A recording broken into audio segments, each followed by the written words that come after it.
Hello and welcome back to the Fasting Focused Lifestyle Podcast. This week we're going to talk about why you need to love your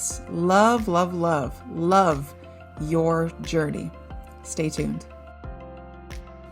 Welcome to the Fasting Focused Lifestyle Podcast, where each week I will be discussing all things fasting and how it can become the most valuable tool in your personal toolkit, so that you can live a long, healthy, and meaningful life. I'm your host, Vicki Sharon, and thank you for joining me.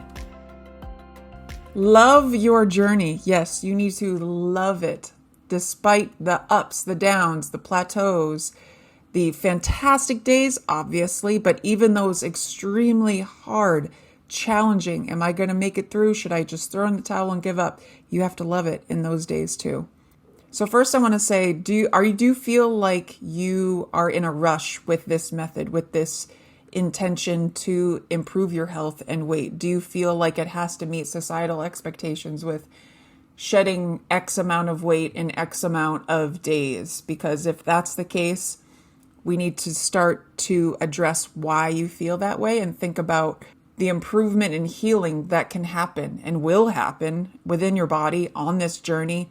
Should be slow, for one. If you haven't heard the Go Slow episode, check that out. Needs to be slow, and it needs to be loved and appreciated by you on this journey. And to know that the healing happens at its own pace when you allow those conditions to be right. Meaning, like in a fasted state, making your proper food choices as we're breaking the fast, understanding the food choices evolve and improve over time as they should on this journey. Society in general has given us the expectation, especially in our modern culture and society, that everything has to be instant gratification, right? Immediately available. And when we don't see immediate losses from our efforts, especially with fasting, we tend to get disheartened very quickly and want to give up very quickly. And I feel like the more you practice and flex this muscle, the easier it will be for you to break away from that thought and expectation for yourself about this journey.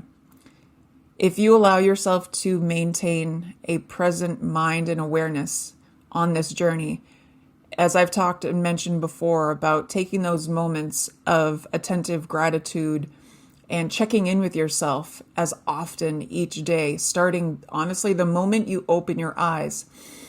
That should be like your cue to, take a nice deep breath. How do I feel? Am I good? Do I stress out and immediately tighten and get into defensive mode the moment I open my eyes? Am I jolted awake by hearing, disturbing noises, dogs barking, children, talking, screaming, whatever? And knowing that you have the ability to control all those little factors to where you can identify which conditions will be right for you to help and support you on this journey. And it can be something as little as like setting a nice soothing, music to listen to when you go to sleep or wake up in the morning, and making sure you have a bottle of water next to your bed when you go to sleep and when you wake up in the morning to make sure you get that hydration. And if you're needing to improve your level of water that you're drinking each day, which, by the way, like making sure you drink a lot, hydration is important. Making your lifestyle work for you. In contrast to what diet culture says in general, it should be a gradual, slow improvement. I advocate for writing down habits and things that you know that you would like to improve or revise for yourself that will be helpful once revised on your journey. And whether it's things like waking up at an earlier or later time, going to bed earlier, changing your food choices, improving the level of activity that you are doing each day, little habits can be improved over time. As those habits change and improve, those are, to me, and I hope you are able to implement this, those are enough to provide a celebration and a positive reinforcement for yourself on this journey. There will be plenty of times, and believe me, I was there at the very beginning once I started to implement this for myself. It's going to feel really weird and hard and not very genuine at first. You may even have that imposter syndrome a few times when you start to really take pride, love, and ownership for yourself and your accomplishments or your, successes, victories, or failures on this journey. It's going to feel really hard and uncomfortable at first, but it needs to be done. You have to make sure that you provide this concrete, positive permanence to your habits and things that you're doing, active, deliberate steps and choices that you're doing, that you're improving for yourself on this journey. And it's hard. It will be really hard. It'll be really challenging, uncomfortable at times, but these are the moments that are essential to make sure that you bring love and attention for yourself in those little moments. Of course, it's going to be really easy to love when things go wonderful and things go great. But when things don't go so great, or when you stall, or maybe you gain a few pounds from a celebratory weekend or day, a night, a dinner, whatever, or if you break your fast at an unintended time, you can still celebrate that as well. To celebrate that you brought it to your attention, that you are making conscious and deliberate choices to improve from where you were before. I like to say also, one of my favorite sayings is, comparison is the thief of joy. It really is. I don't think we should compare ourselves to anyone but our previous self that we were. Comparing yourself and seeing yourself as inadequate compared to somebody else is not going to help your journey. We know this. We absolutely know this. Instead of comparing ourselves to others, we should be inspired by and willing, eager to learn from others on how we can implement those little things, habits, thoughts, practices on our own journey. Of course, it's really easy to love your journey when you're continuing to lose and shed the excess weight. As easy it is to love your journey when things go well, it should be as equally as easy to love and appreciate, give yourself grace and patience when things don't go well. And there will be many learning opportunities, as I like to call them, instead of negative. Plenty of learning opportunities will come to you on this journey. And those are opportunities that you can still make a positive experience out of, to remind yourself, hey, that didn't work. I tried this that time, and that method, that tool, that thought, that habit, that action didn't serve me.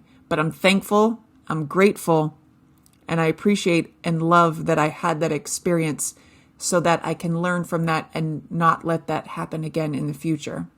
Those moments will happen a lot, and they should, because success on this journey, it's not going to look like a straight line to the end. It's going to be wiggly. It's going to, it's going to be wiggly, zigzag in all directions. But if you are truly loving this journey and not giving up on yourself, you will get there. Don't worry about the time it takes you to get there. Just make sure you stay on the path to get there. Loving your journey also means that you are changing your behavior to much less reactive, defensive. You develop this more intense sense of acceptance and gratitude overall as things progress. So where I feel I used to be extremely reactive, easily emotional, I still cry easy, so I don't feel like that was to a negative, being negatively reactive and emotional to the point where it would drive and motivate me to pacify those hard feelings with food.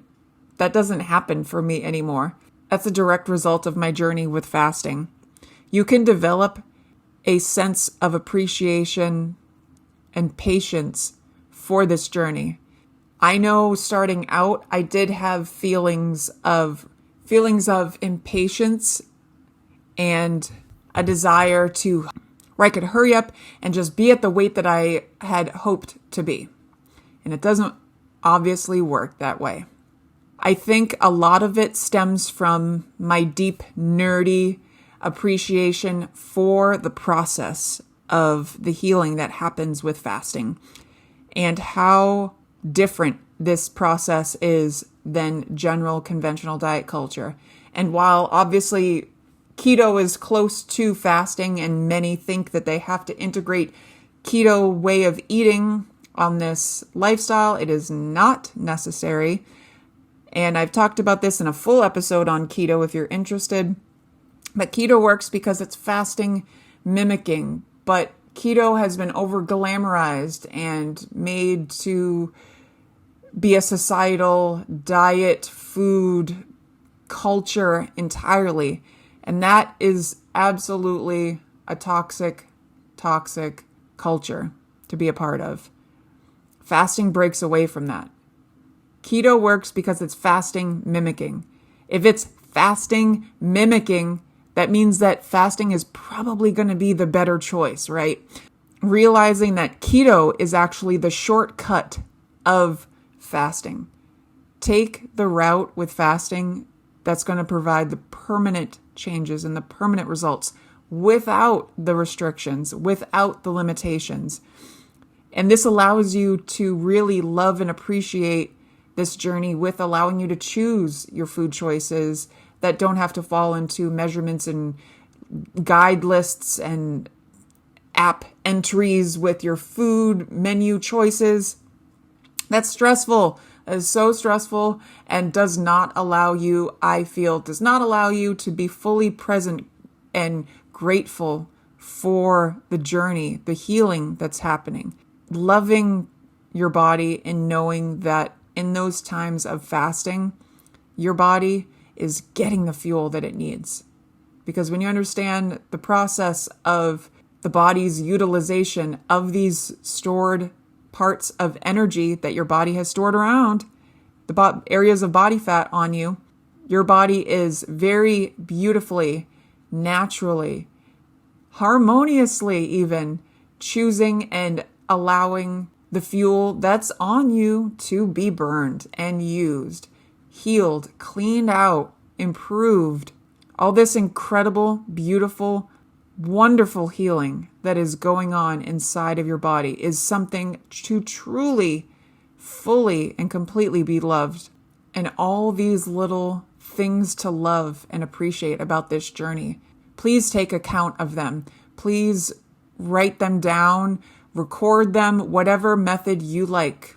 Drawing, writing, listening, whatever your method is for documenting and keeping track of your journey, please do that, because these are going to be things you want to allow yourself to come back and reflect on how far you've come since starting. You will love and appreciate this journey, if you don't already, so much that it'll establish such growth and permanence in a positive light for yourself, for your future, for your health on this journey. This beautiful transformation that can happen from within, from fasting, as a lifestyle tool, is something that I want every single person to have and experience for themselves that wants it for themselves. It shouldn't be a shortcut, quick fix method, and it's not. It's a long, dedicated, but enjoyable, beautiful journey that you can do. You can have this. Because as I say, I believe in you, even if you don't. I truly do. And if you are in need of supportive coaching on your journey with fasting as a lifestyle tool, I'm here. I'd love to help and support you. I care, truly. I want every single person that I connect with to know that they can succeed on their journey. You can. You can be coming after. Big hugs to you. Thank you, and we'll see you next time. The Fasting Focused Lifestyle Podcast. Copyright 2023. The information given within this podcast is not intended or implied to be a substitute for professional medical advice, diagnosis, or treatment. Please consult your doctor before starting any weight loss method. Thank you.